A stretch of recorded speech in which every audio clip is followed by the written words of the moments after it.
விஜய் எப்ப மீடியாவை சந்திச்சு ஒரு பேட்டி கொடுக்குறாரு அன்னைக்கு தான் வேர்ல்டு லெவல் பிக் பிரேக்கிங்கா இருக்கும்.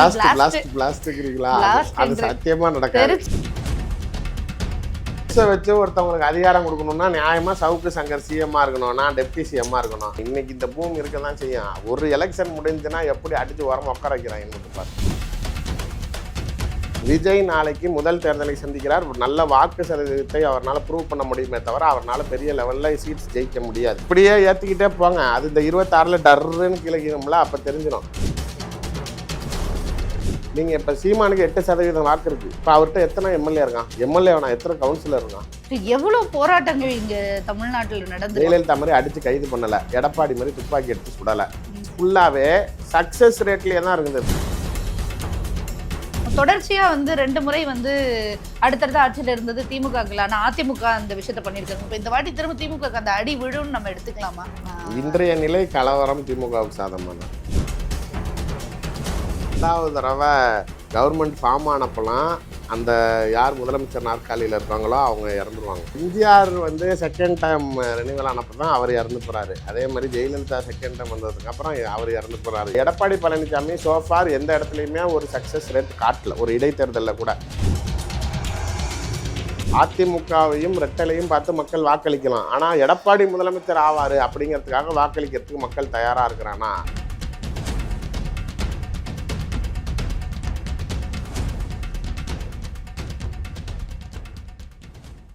இப்போ அண்ணாமலையெல்லாம் ஸ்டண்ட் பண்ணுறாரு, ஒரு மீடியாவுக்கு முன்னாடி போய் ஒரு சீன் போட்டு வரான்னு சொல்கிறேன். எனக்கு தெரிஞ்சு விஜய் எப்போ மீடியாவை சந்திச்சு ஒரு பேட்டி கொடுக்குறாரு அன்னைக்கு தான் வேர்ல்டு லெவல் பிக் பிரேக்கிங்கா இருக்கும்.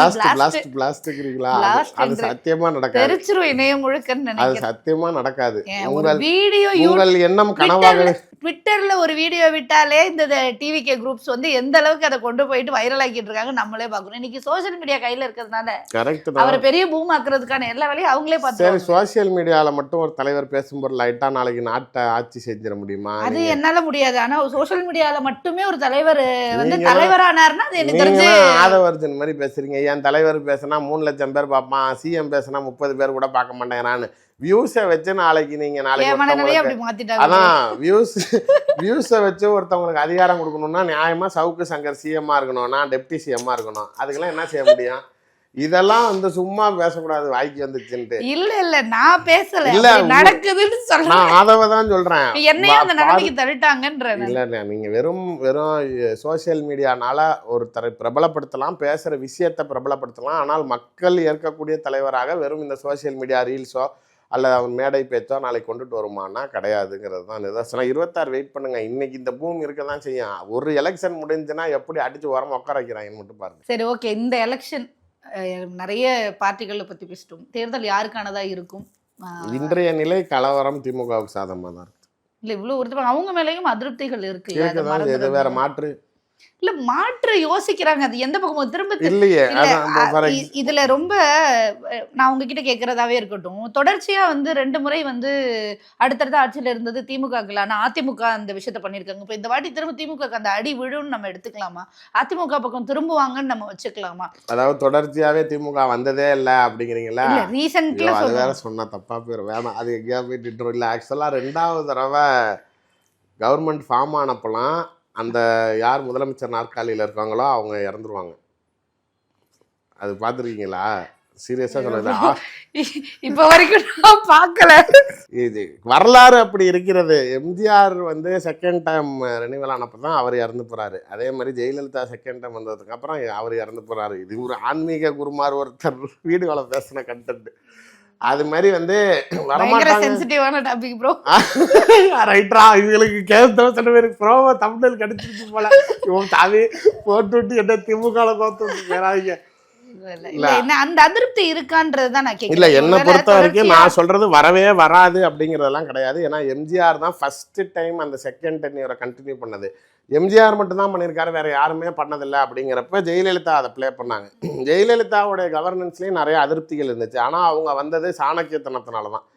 விஜயகாந்த் தான் முன்னாடி சட்டசபையில் நாக்க துருத்தினாருங்கிறப்ப இந்த அம்மா அடித்த அடி, அவங்களுக்கு கொடுத்த டார்ச்சர்லாம் அவரை நாளைக்கு திமுக பக்கத்து போய் சேர வச்சுட்டா தனக்கு பலவீனமாயிருங்கிறதுனால வைகோ மாதிரி ஒரு ஆளை மக்கள் நல கூட்டணியை உருவாக்கி வேற எந்த கட்சியிலும் நாளைக்கு திமுக பக்கத்து கூட்டணி சேர விடாமல் பலு சேர்க்க விடாம இப்ப திருமாவளவன், மார்க்சிஸ்ட் கம்யூனிஸ்ட், இந்திய கம்யூனிஸ்ட் இவங்க எல்லாமே அதுல தானே இருந்தாங்க. ஆமா ஆமா, மக்கள் நல கூட்டணியில அவங்க தான். அது வந்து அந்த டெக்னிக்கலி பொலிட்டிக்கலா அவங்க பிளே பண்ணி அவங்கள பலவீனப்படுத்தாம அவங்கள பலப்படுத்தாம இவங்கள நாளைக்கு ஒன்று சேர வச்சு இவங்க ஜெயிச்சிட்டாங்க. இப்ப இந்த டைம் ஆஃப் ஃபேக்டர்ல என்ன அப்படின்னா, நான் ஏன் டிஎம்கே வருவோன்னு சொல்றேன்னா, ஜென்ரலா என்கிட்ட ஒரு முக்கியமான ஆள் சொல்றப்ப சரிப்பா நம்ம சரியில்லை தான் விடு, வேற ஏதாவது நல்ல கட்சி சொல்லுங்கிறாரு.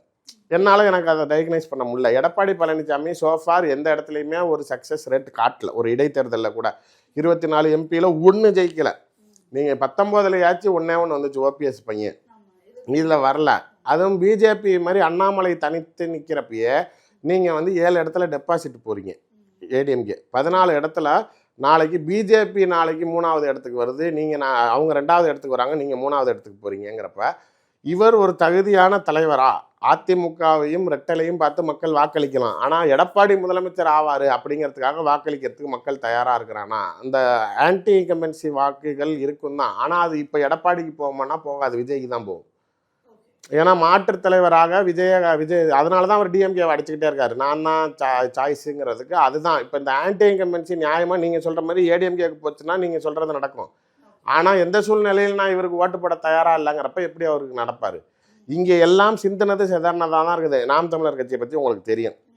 விஜய் நாளைக்கு முதல் தேர்தலை சந்திக்கிறார். நல்ல வாக்கு சதவீதத்தை அவரால் ப்ரூவ் பண்ண முடியுமே தவிர அவரால் பெரிய லெவலில் சீட்ஸ் ஜெயிக்க முடியாது. எனக்கு தெரிஞ்ச சீட்டே வராது. அப்போ எஸ்ஐசி சொன்ன அந்த 30% இல்லை சொல்லுங்க. அந்த இன்னைக்கு கூட ஏதாவது பிரசாந்த் இவர் பேர்னா பிரவீன் சக்கரவர்த்தி 18%. அருண்ராஜ் நாளைக்கு ஏன் 1 வருஷமா பிரவீன் சக்கரவர்த்தி தூங்கிட்டாரா? இப்போ நாங்கள் 33%ங்கிறான்.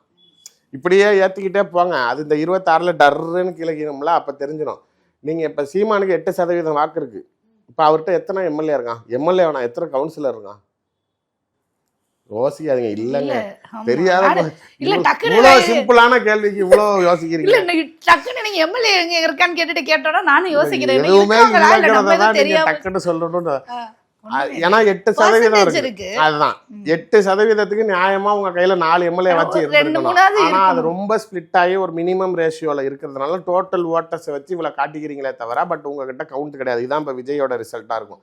ஏடிஎம்கே பெரிய அலைன்ஸ் ஃபார்ம் பண்ணியிருந்தாலும் பட் ஒரு எலிஜிபிளான சிஎம் கேண்டிடேட்டா மக்கள் அவரை பார்க்குறாங்களான்னா இல்லை. டிஎம்கே மீது பெரிய குறை சொல்லும் அளவுக்கு மக்கள் மத்தியில பிரச்சனை இல்லை. இதுதான் நிதர்சனம். எவ்வளவு போராட்டங்கள் இங்க தமிழ்நாட்டுல நடந்து, ஜெயலலிதா மாதிரி அடிச்சு கைது பண்ணல, எடப்பாடி மாதிரி துப்பாக்கி எடுத்து சுடல, பேச்சுவார்த்தைகள் நடத்தி ஜாக்டோஜியில இருந்து நாளைக்கு டெம்பரரி நர்ஸ்ல இருந்து டெம்பரரி டீச்சர்ல இருந்து எல்லாமே. விமர்சகரா இருக்கீங்க, அதனால நான் திரும்பவும் அதை சொல்றேன். அவங்க அதை பண்ணாங்க, அந்த அளவுக்கு இதை பண்ணல நம்ம கம்பேர் பண்ணலாம். அப்படிதான் பண்ணணும். விமர்சகர்னா அதானே.